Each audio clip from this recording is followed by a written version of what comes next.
Re-repack ko sana kasi panggamit sa kalapat. Para sa mga kalapate, boss. Boss, may mga previous contents ako kasi may mga umu-order sa atin. Kilala mo ba sina FMG? Sina Boss Chick Noy?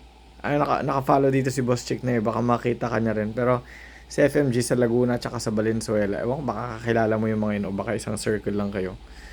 No? Oh, I see. Naintindihan ko na. Oo, may mga umu-order din sa atin ng ganyan. Pangkalapate, iba naman mga sabungero para sa mga manok nila. Yung iba naman para sa mga alaga nila, mga aso, mga pets nila. Yung iba breeder.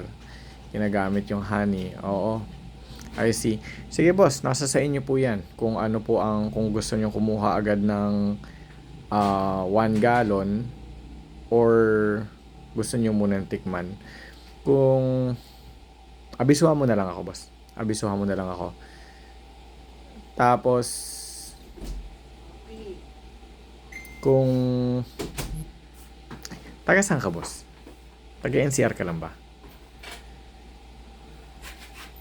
Kasi sa labas nito kita mabibigyan ng ganun. Yung sinabi ko sa yung 1195. Hindi kita mabibigyan dito sa loob ng TikTok. Kasi kung umorder ka, via Lala Move na lang tayo. Ganun. Sige boss, maraming salamat.